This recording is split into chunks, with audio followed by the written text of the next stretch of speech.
Typically when I come speak, folks are always asking what's the latest, what news, what's going on with NASA. And it's actually been a really, really busy and exciting year, and we're only about halfway done. Earlier this year, the Boeing Starliner was able to make it to the International Space Station, taking aboard 2 astronauts. And this image of Starliner is actually a photo. It is super clear and super crisp because there's no atmosphere up there in space to get in the way of those images. But that's a photo of the Starliner when it went up for the first time, when it was uncrewed, so there was nobody aboard. But now these 2 astronauts have joined ISS Expedition 70, the astronauts from an international contingent, which are aboard the space station now, currently conducting science and other missions. And everybody is really, really glad because this gives the United States 3 different options now for human-rated capsules to go into space and to go further. We currently have the Crew Dragon, the Orion, and now the Starliner. So it is really, really great to have multiple options. And recently as well, SpaceX's Starship 4 had a launch, and they have this unbelievable rocket. It is the largest and most thrust powering vehicle ever in the history of humanity. Here is a video of it there in Texas. If you haven't seen the launch, it was absolutely amazing. Starship is made up of 2 different pieces, and there is a base booster, and there is a top sort of shuttle object, and the goal is for them to both be fully reusable. And so the bottom base booster will separate and land back on Earth, and then the other object will, like the capsule will sort of go into space, conduct its mission, and come back and also land on Earth, and they'll both be reusable. The test that happened just a few days ago, actually, it ended in failure technically, but they were able to get a lot further than they did last time. This is a photo of that rocket launch. And I don't want to spoil it. If you haven't seen the video, you got to check it out. Really unbelievable stuff. But this is a photo of Starship 4 before it launched.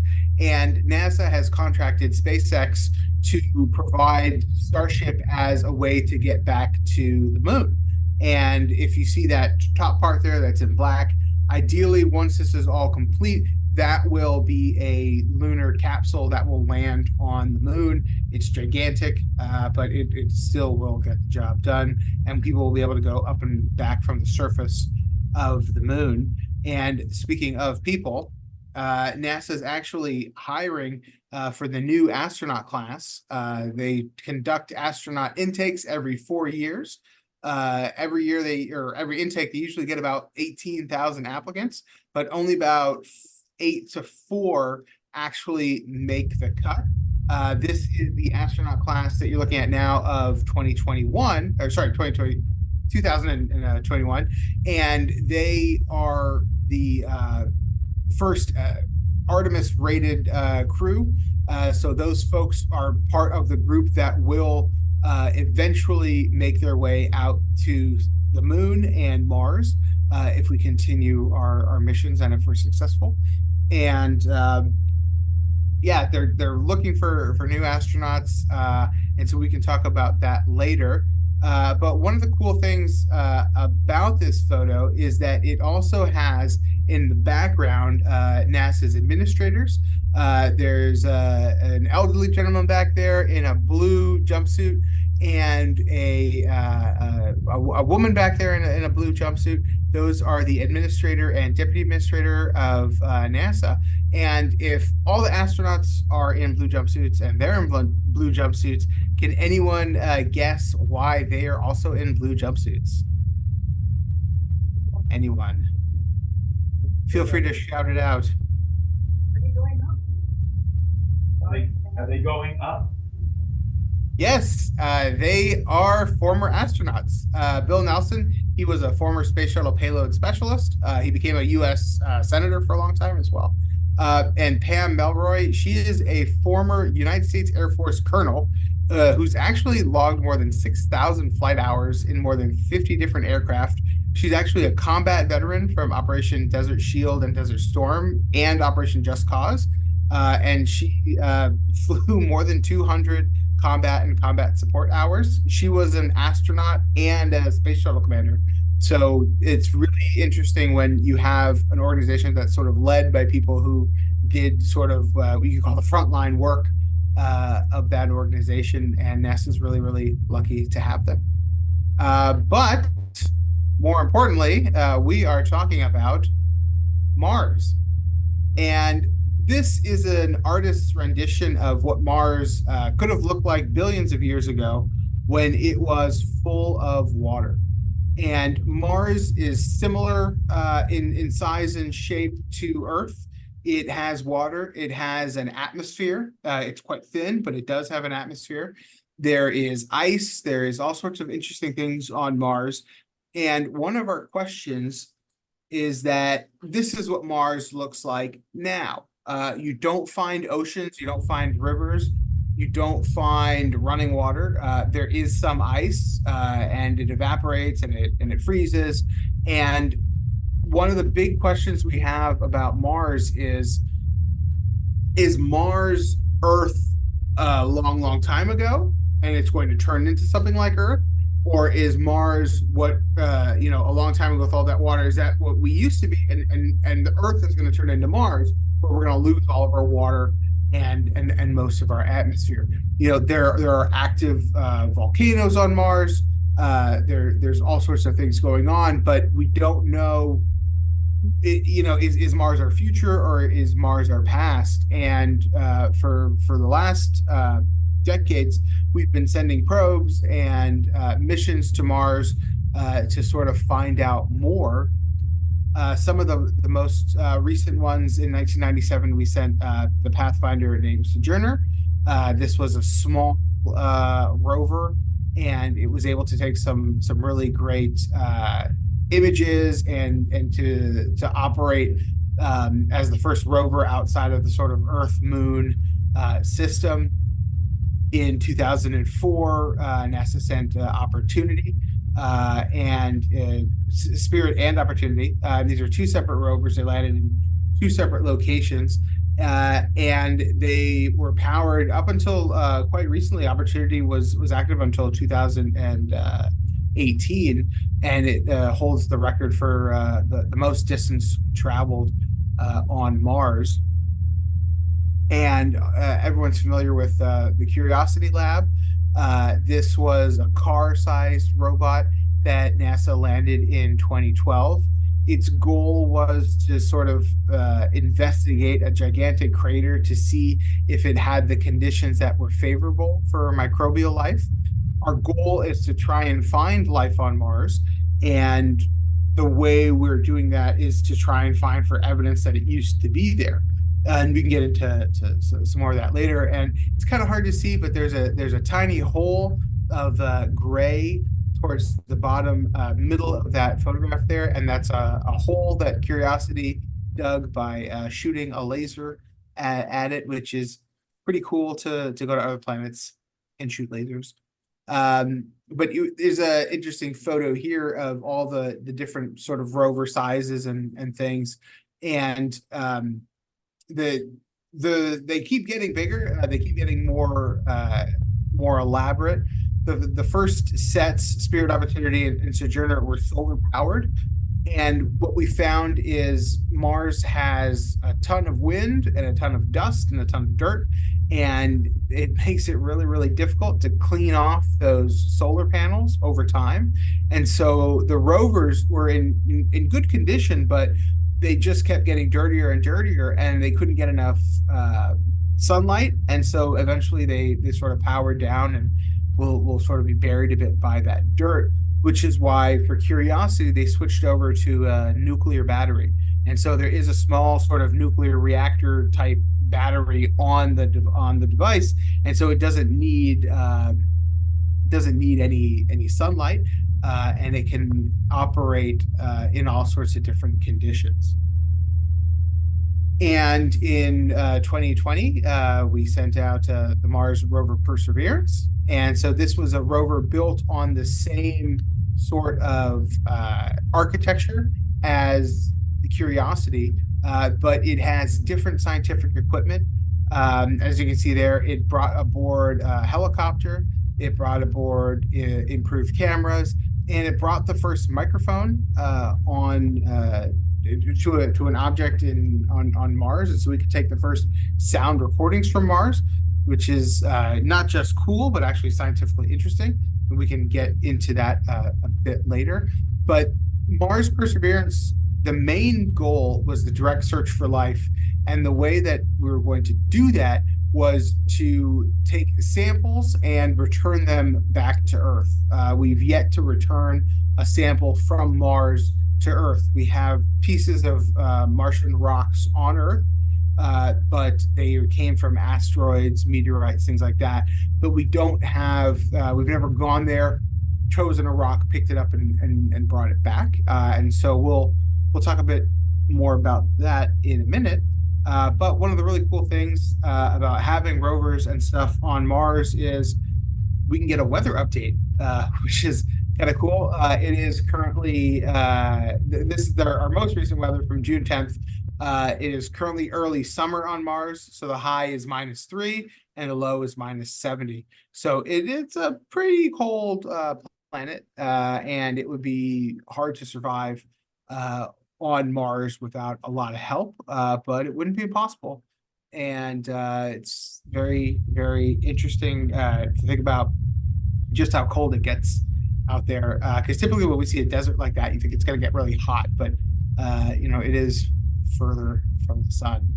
And yeah, there's constant science and things going on every day.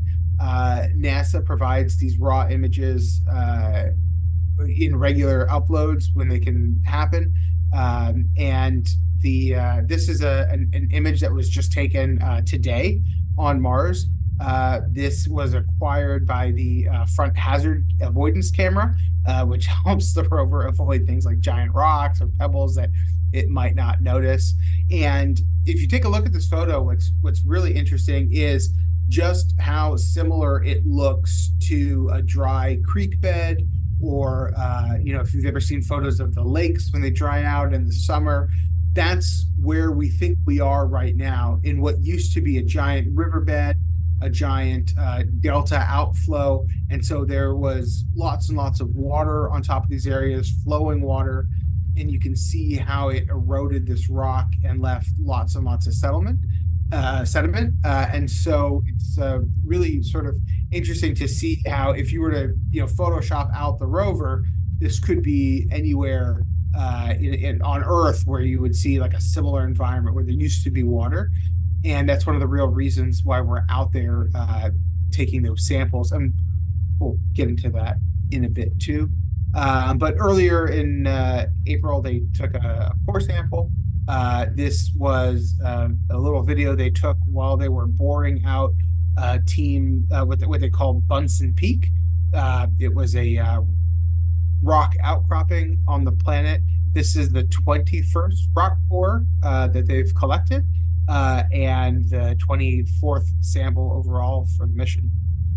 And rock sampling is actually just kind of only one of the things that the rover does. And one of the things, interestingly enough, comes from Canada. Canada is taking part in this mission as well by providing assistance with the X-ray spectrometer. And you can kind of see that device right here on the rover. And they call it a science laboratory because it has several different scientific equipment on it, several different missions going on at the same time from the same robot. And it's an international endeavor. Several different countries have provided different pieces. And it's a really great example, a lot like the International Space Station, of how certain countries don't have to have a massive space budget, but they can specialize in certain areas and help assist with different forms of science and get really good at one or two pieces. If you think about it, much like a computer or a laptop at home, you've got the processor, you've got the hard drive, you've got the graphics, you've got all these different components. You don't have to be great at all of them. You can specialize in one kind of thing, a lot like how Canada specializes in the Canadarm, and in some of these other really interesting scientific devices. And so overall, the mission to Mars right now has several different layers. The first objective is geology. The second objective is astrobiology. We want to get a sample cache where we can collect samples and bring them back home. And we want to prepare Mars for human life. So while we're on Mars, we can study the geology and study the astrobiology to learn about Mars as a planet, to learn about Mars as a planet within our planetary system, to see how it fits in with us, how it fits in with others. We are really, really hoping to get these samples back because, and as I'll show in a minute, we're sampling lots of different kinds of rocks. I mean, you can go down to the beach, even out here in BC, and there's tons and tons of different kinds of rocks. And so scientists have a really hard time saying which is the most important and which is the coolest and which is the most scientifically interesting. And so the goal is to say, well, if we can bring back a dozen or 2 dozen of these samples, then we don't have to make those kinds of difficult choices, and we can study lots of different kinds of things on Mars. And so that's a bit where these two rovers differ. Curiosity is going to sort of identify these areas where they could have lived, and Perseverance is going to go directly and start taking some of those objects and bringing them back, and or at least getting them ready to be brought back and to make some of those scientific choices and discoveries. And so they were also chosen to land in two very different kinds of places. And Mars is the closest place that we can reach with robotic exploration that we think had a really good chance of having ancient life. The Perseverance rover will land at a location called Jezero Crater. Jezero Crater is a very interesting place. It's a crater that once held a lake. There are a lot of craters on the surface of Mars that could have once hosted ancient lakes, but not every crater that we think had a lake actually preserves evidence that that lake was there. It had an inflow channel and it had an outflow channel. That means it was filled. The crater was filled with water. In Jezero, we have probably one of the most beautifully preserved delta deposits on Mars in that crater. This is a wonderful place to live for microorganisms. And it is also a wonderful place for those microorganisms to be preserved so that we can find them now so many billions of years later. There is no other place on Mars that has the unique combination of a lake setting, a beautifully preserved delta, and the diverse mineralogy that we have in Jezero Crater. So it's truly a special landing site. And so this is that image color enhanced that they were looking at before. And this is where Mars Perseverance rover landed. And so you can see sort of with this red outline, this is where we think a river sort of flowed through. And then with this green, you can see where that river spilled out. And just like a delta that you see on Earth, on the Sunshine Coast and in Surrey and things like that, it's all these deposits that have come from the river are sort of layered up and built up and built up. And so if you see this circle here, the rover landed there, and the goal is to travel across the green and up the red into basically following the course of the delta up into the mouth of the river, and then to go up the river and to take core samples along the way. And the idea and the hope is that if there were microbes or small life forms, that they were preserved within these rocks, and we'll be able to take a core sample and just not only discover them, but be able to bring them back home, some of their evidence. And if you take a look, this is these are the sample containers. It's basically the size and shape of a standard lab test tube. And there's 43 of them being set up on the rover and taken out to Mars. And you can kind of see that next to that hand there about the size, but they are specially designed to seal these objects so that when we bring them back home, we're confident that there haven't been any contamination or any sort of things from Earth getting in there that would impact these objects. And this is a photo from January, the Mars Perseverance rover. This was its first selfie in 2023, and it dropped if you see that there, it dropped a core sample on the ground after it had taken it, and it sort of picks it back up and takes it with them. And it's taken actually several of these core samples. Here are the first 21, and they've all got little dots as to where they were collected. The very first one is in the sort of bottom center of your screen there, and it was they got the soil was too loose. And when they pulled up the core thing, it ended up not catching anything, but they sealed off the container before they realized. And so now it is the first sample of Martian air that we'll be bringing back. It does not have any rock in it, but they sort of worked out the issues. And ever since then, they've been taking great rock samples. But if you can see from these images, they're all quite different.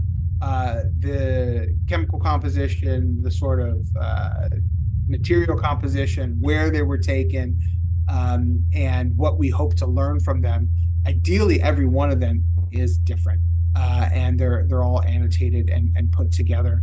The goal is that if anything happens to the rover, they're going to deposit some of these in a sort of cache in a safe location on the planet, and then they're currently working on a plan to bring them back. And so this is where there's been some news recently, working with the European Space Agency, the ESA, on a sample return mission. And so this is an old photo of what that could look like. It could, ideally what happens is we send a pair of robots to Mars. One goes and picks up all the little pieces, brings it back to a sort of home base, and that home base launches a rocket to get it off the planet. And so the complexity of that hasn't been done really, especially when you look at the difference between the moon and Mars. Mars is further away. It has an atmosphere, so there is a bit more complexity to get off the planet. Any object that leaves the planet will spend more time in the vacuum of space and exposed to solar radiation. So there's a lot more, the difficulty, it sort of goes from like kindergarten to college really quick when we're talking about actually successfully bringing something back from Mars. But what also is really cool is Dr. Chris Hurt. He was selected. He's a University of Alberta professor, but he's one of the 10 people who were selected by NASA to evaluate the locations and actually decide which rocks to sample. And so he's part of the sample return mission science team, and he is there at the University of Alberta. And if anyone watches sports on TV, there were some ads recently from the University of Alberta, sort of hyping up the school, like during the Stanley Cup Finals and things like that. And they show all the cool things University of Alberta is doing. And in one of the images, really quickly, it does show Mars Perseverance rover, and that is because of Dr. Chris Hurt. So he does give the school a little bit of street cred in the scientific community by being part of that mission. And in addition to rocks that we're exploring and we're looking at and that we're hoping to bring home, we're also flying the Ingenuity helicopter on Mars. It actually just made its most recent and final flight on Mars after suffering a bit of damage, but it was less than 120 years between the time when humans took the first powered flight at Kitty Hawk in the United States to when we were flying a helicopter on another planet. So the rapid level of advancement has been really amazing, and Ingenuity has helped us with a lot of science. It is a tiny little helicopter, and you think, well, how, what can that help with? But first off, it is the first object to fly on another planet. And so it sort of proves that the science is the same, that if you have an atmosphere, you can fly through it. It proves a lot of scientific touch points as to how much thrust it needs, how far it can go.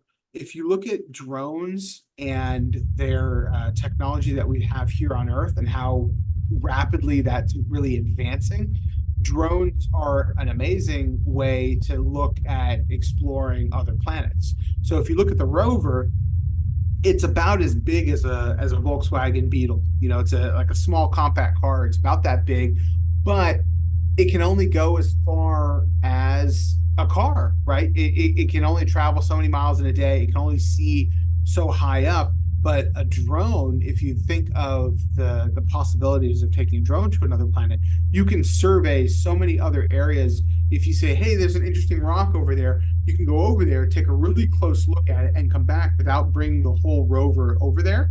And it opens up an amazing amount of scientific possibility for us. And it was also a really great test of the microphone, which we were talking about earlier, to get some of the sounds and some of the audio. And scientists are able to determine a lot about the atmospheric component, let's say, of the planet just through the sounds, because they know what they should hear from the helicopter and they know what they are hearing, and you can deduce between the two as to some of these atmospheric components. I mean, they really break it down at such an interesting level that they can learn a lot through even just something where you're like, wow, if you heard a helicopter on another planet.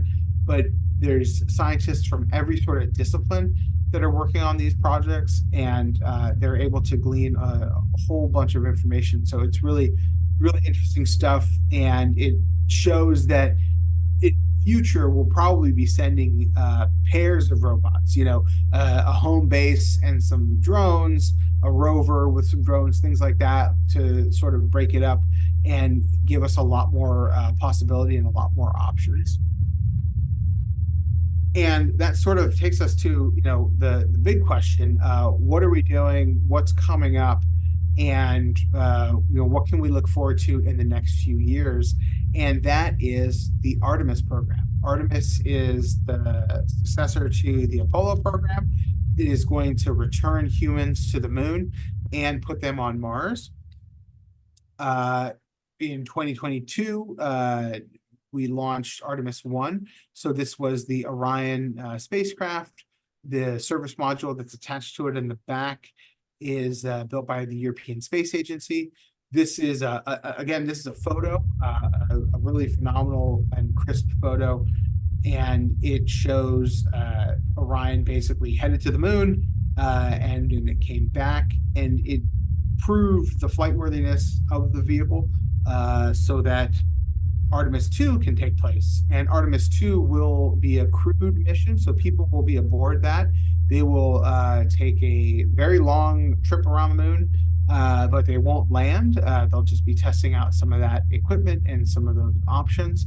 And currently that's planned for September of 2025, although the way things go, you can never really tell, but they will take 4 people up, including Jeremy Hansen, who is a Canadian astronaut, and he's actually a fighter pilot who was born in Ontario with a master's in physics. So he's quite accomplished, and he will be the first Canadian not just to go to the moon, but also what they call deep space, which means he'll be the first Canadian who won't be orbiting the Earth ever in history. So that's a really phenomenal mission for Jeremy and for the rest of the flight crew. And our goal right now is something called the Lunar Gateway. And so this is going to be a space station that will orbit Earth, and then it'll move over to orbit the moon. So it'll be able to switch between the two. And the International Space Station, you can think of it as something like a 20-room apartment, but Lunar Gateway will be more like a 2 to 4 person apartment. It'll also be an international endeavor. If you can see some of those logos on there of all the different countries and space agencies that are participating, including Canada, which is going to build the Canadarm3 for the Lunar Gateway. And Canadarm is a really great partnership between the United States and Canada. And it actually goes all the way back to the space shuttle days. It's one of the main reasons why Canada has a group of astronauts, because it was so successful on the space shuttle that the United States invited Canada to join in space and to bring people along as well. And the first Canadarm was operated from the space shuttle.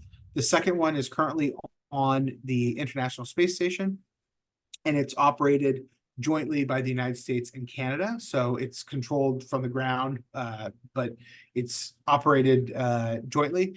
And Canadarm3 is going to be really cool because it'll be operated entirely by Canadians. And so it'll be 24/7 running with the Canadian Space Agency. And so that's a really cool capacity growth for Canada. And it just shows how embedded they are in this team effort to go back to the moon and to go back to Mars. And so there's lots of different missions going on, lots of different things, but the ultimate goal is to use the moon as sort of a gateway, for lack of a better word, or as a launching pad to go up and down from the surface of the moon to the gateway, and then to use that as a refueling point and as a staging area to go to Mars.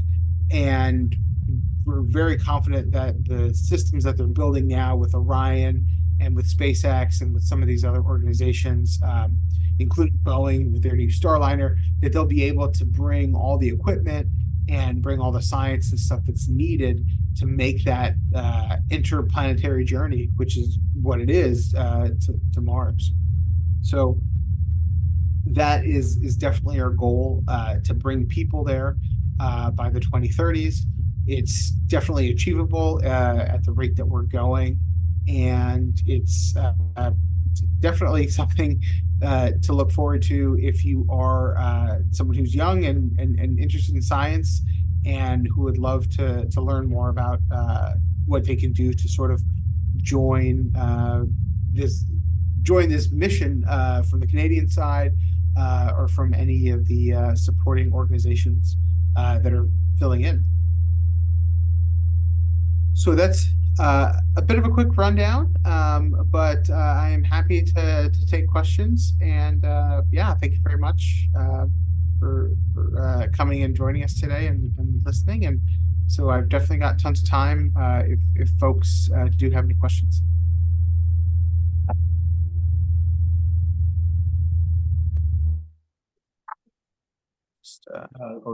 Is this microphone working at all? Does this help from the people on Zoom? Can they hear me clearly? No. How about this? Can you hear me? Yep, I can hear you through that. Yeah. Okay, so that means that if you have a question, I'd like you to come up and ask it here or relay it to me, but I don't think it's going to work just from the audience. Hard to hear from the room. Yeah. Is there anyone who has a question? Yeah, go ahead. Does CSA have a maximum age limit for new applicants? So does CSA? Yeah, does CSA have a maximum age limit for applicants? You know, that's a really good question. It sounds funny, but no, it's a true question. They are looking at all sorts of folks. They have sent some very otherwise retired folks into space. I don't know the exact age limit of it, but I do know that they have sent some people with many miles on them into space, because we are looking at the totality of that science.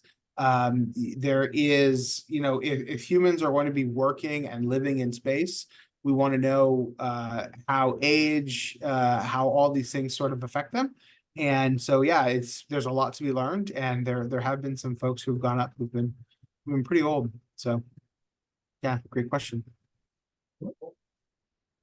I have a question, and that is, what do they think of, what is, or can you sort of scope out, what is the advantage of having this station sort of orbiting the moon, as opposed to just launching directly off the moon?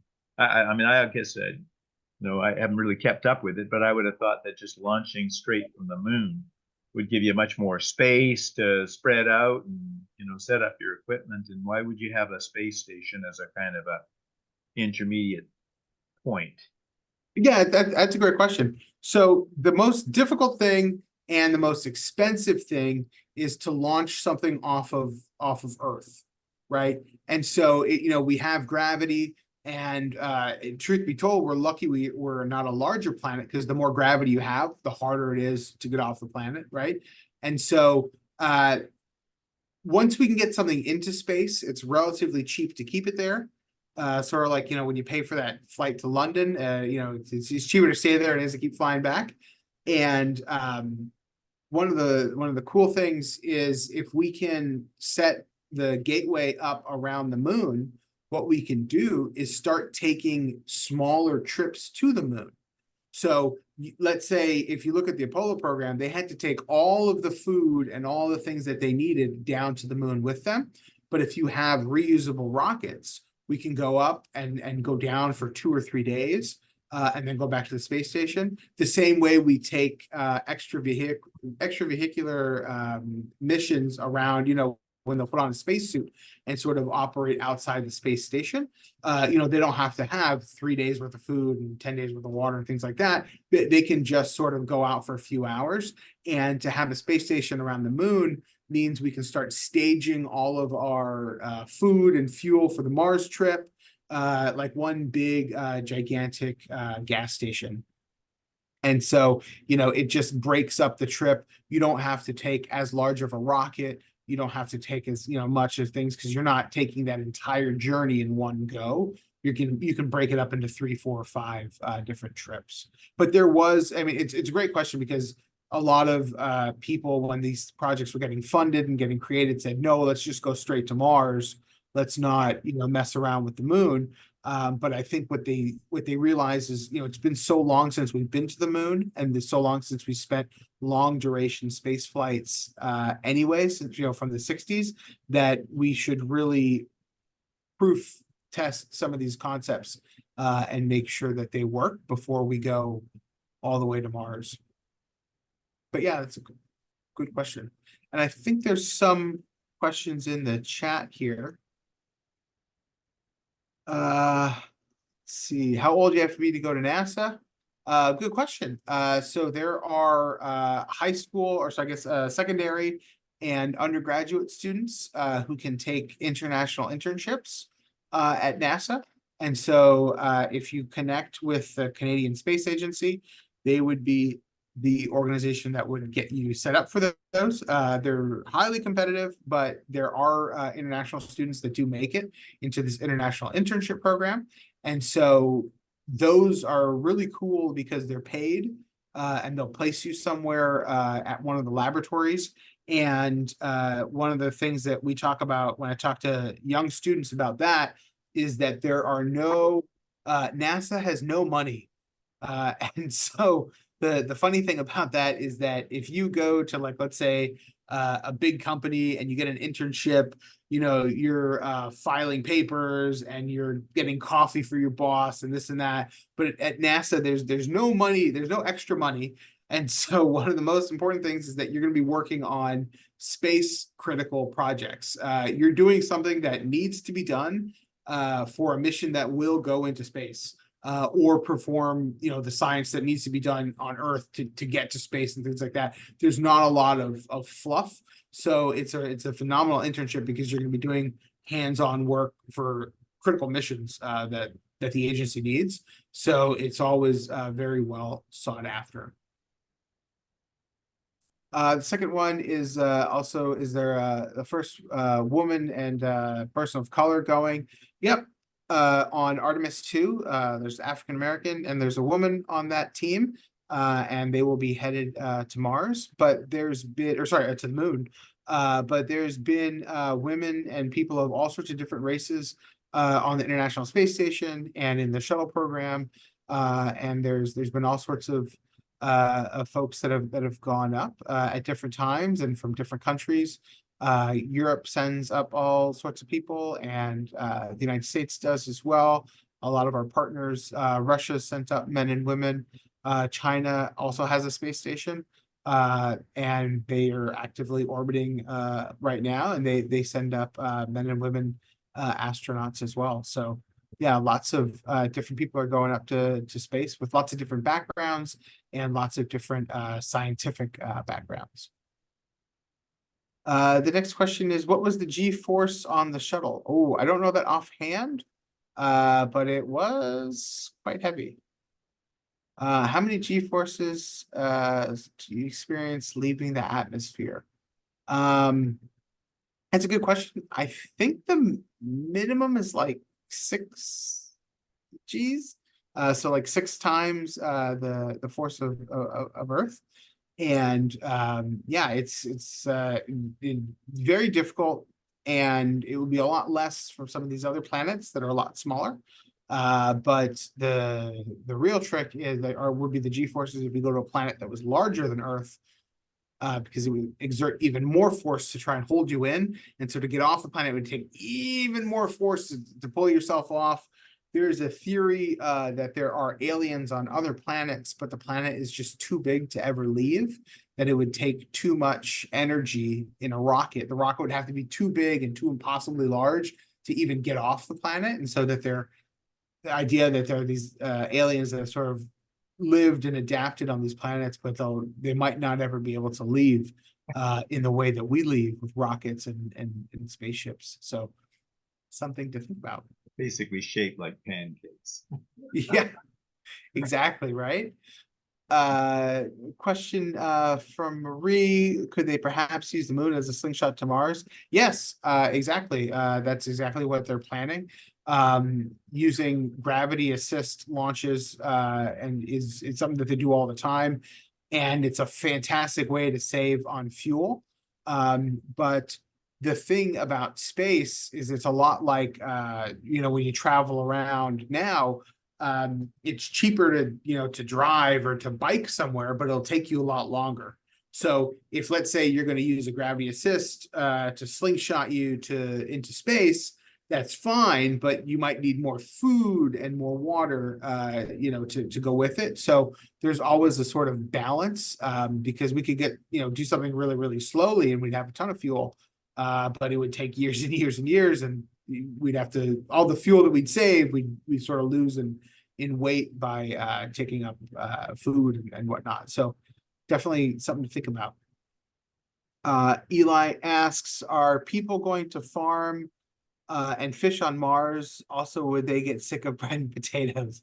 Yeah, that's a really good question. And so one of the things that people ask me a lot is, what's like, I want to be an astronaut. What's the most important thing I can study to become an astronaut? And obviously science is, you need something in science. Like I studied political science, so there's no chance they're sending me up anytime soon. But one of the most important things is agriculture and farming. Second round. Yeah, right. But agriculture and farming, because again, if you're going to live on Mars, it's kind of like if you're going to college with your parents, right? If they got to pay for all your food and they got to pay for all your schooling, it's not gonna last forever, But if you want to go to Mars, you're gonna have to learn how to farm and how to fish, and you're gonna have to start growing food there. You're gonna have to start engineering food that can grow. If people want meat, you're gonna have to start finding animals and raising them and keeping them on the planet. And it's going to be, that is, the science of getting there and landing there, we've done with robots. We're going to do it with people. And that is not, like realistically, it's possible, right? We think we can do it. We're pretty sure we can do it. We're going to do it. It's exactly what Eli's asking. It's, well, then what? You know, can I stay for a week? Can I stay for a month? Can we stay for a year? Can we build a city on Mars? You gotta start finding water and finding food and growing food and on all that stuff. And so the International Space Station's been really valuable in that, in working about, okay, let's, you know, what can we grow up here? How much energy is it going to take to make a tomato versus the energy it takes to bring and fly a tomato up to the station, right? And so we have to go from there. And yeah, it's a really good question, but that's one of the things where if you were a phenomenal botanist, a phenomenal agricultural scientist, then you could definitely NASA would be definitely interested in you, not just the pilots. Great question. Okay, just a sec, Matthew. Can we just Sure. have some possible questions from the audience here? They don't have access to the chat line here. So, yeah, Mike. This is an astrobiology question. The primary purpose of the mission, as you described it. Here, if we look at sedimentary rocks, the sort of thing you might find in a situation like Mars, you can find life. Many hundreds of thousands of years ago. Diatoms, for example, you know, silica life form, but a life form, and it's here on Earth, and it's very, very old. And you can find that just by dissolving some of those sedimentary rocks in water or mild acid. So, any idea, has any thought been given to doing that? Because you don't even need to bring those back. You can see those through a decent microscope on the planet.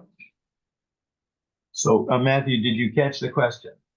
So I think so. So it was, you know, we can dissolve the sedimentary rocks and find the microbial life on Earth. Can we do that on Mars?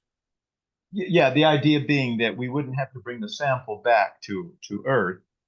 We could, you know, if you apply the right kind of just the solvent, then you could get rid of the rock, and the diatoms would kind of roll out, and you could just use it, you know, regular sort of camera or a microscope and camera.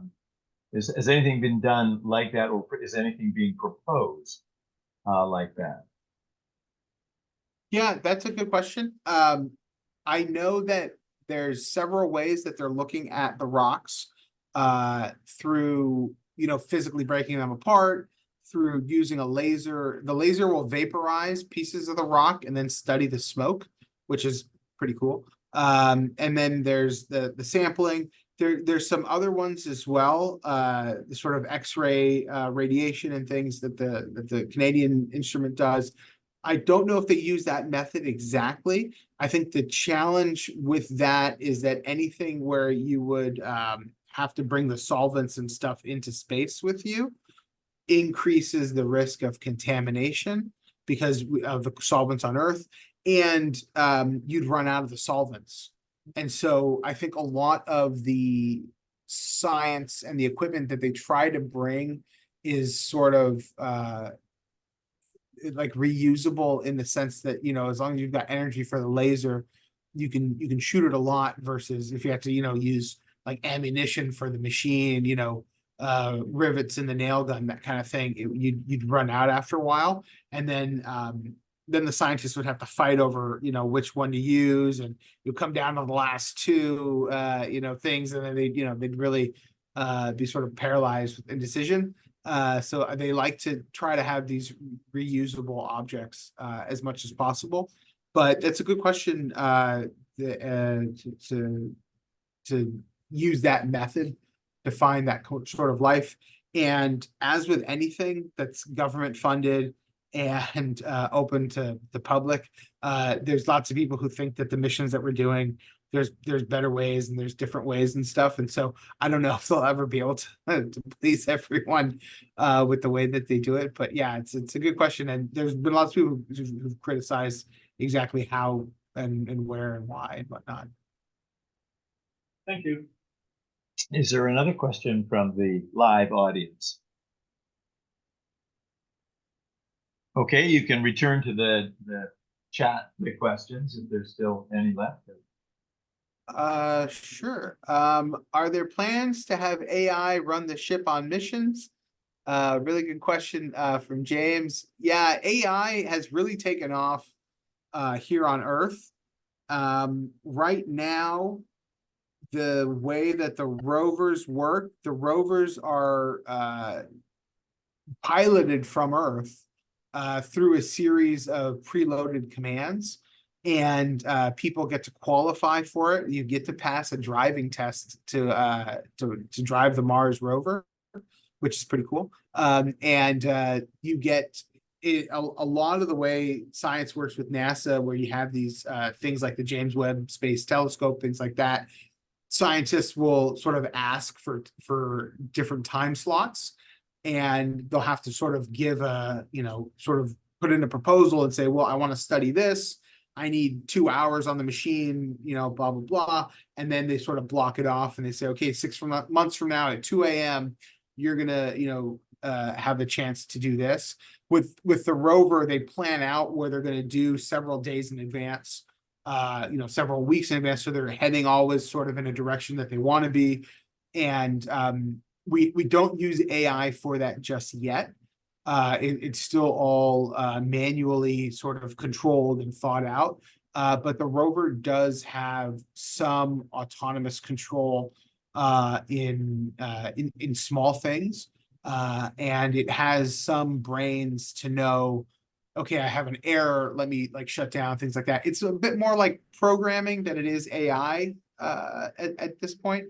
But yeah, I think if you look at missions that are going forward, anything you can do to extend the life of the mission or to ensure that it's always conducting science, like you want it, you paid for it, you want it doing science 24/7. I think AI will be a big impact on that, including on how it chooses where to land and things like that. So those should be really, really helpful for that as well. Let's see. Do scientists have a solution for bone density loss in space? Good question. And no, not really. They try to work out in space, but the longer you spend in space, or the longer you spend with low gravity and zero gravity, there are lots of changes that happen to your body. And some of it we can try and mitigate, and some of it we can't. NASA did a really interesting experiment where they took two twins and they made them both astronauts, and then they sent one into space for a year. And then so they basically got to monitor like an A/B test as to what happens to two identical people with one in space and one back. And they noticed genetic changes and all sorts of interesting changes that took place. And so we're still sort of studying that stuff, but long-term living in space is, the human body is not made for that. The same way we're not made to live on a planet with tons of gravity or no gravity, things like that. So it takes some changes, but eventually humans will have to figure it out and evolve. And I think there was another question about have scientists created artificial gravity in spacecraft, and they haven't yet. Lachlan says you could use a spinning ring to create gravity in space, which is true, definitely true. And it's something that they're looking at to say, okay, yeah, if you got to spend 3 years, 5 years, 10 years in space, don't want to lose the bone density, don't want to lose your muscle mass, all that stuff. So let's have some gravity. But yeah, really good question. Another question here about what would happen if people had babies on Mars or space. And that's a really good question. I think it goes back to the food as well. If we're going to send people into space and they're going to have to live there for a long time, they're going to want food, they're going to want entertainment. People ask, like I was saying, one of the big questions they ask is, well, what kind of job could I have in space? It's like, I want to be a dancer, I want to be like an actor. It's like, well, eventually when we get enough people in space, they're going to want to see a movie. They're going to want to, see a play. They're going to want to read a good book. And so I think there's a big future for art. And then another question I ask, especially for college students, they say, are they ever going to send couples in space? do people ever, do people ever get together in space? And I say, well, I mean, if you had to go up for 5 years or something, you'd be a lot happier if you had a boyfriend or a girlfriend or a husband or a wife. I mean, you might not be happy at all, but either way, it's one of those Escape on things Mars. where you'll have to definitely we're gonna have to definitely work those things out. And long-term duration space flights are probably gonna have people who are in stable relationships. A really good example of that is fighter pilots in the United States. They like to have young single men who will take risks and get the mission done. But for the bombers that drop nuclear bombs, they only have married, stable people who they believe would take a sober second thought if given the mission to launch a nuclear strike, that they would double check and that they've got something that they want to come home to. And so, they think about that psychology and stuff a lot when they do NASA and space flight, and especially, and a lot of that comes from the military as well. Any questions from the room? Yeah. Any further questions?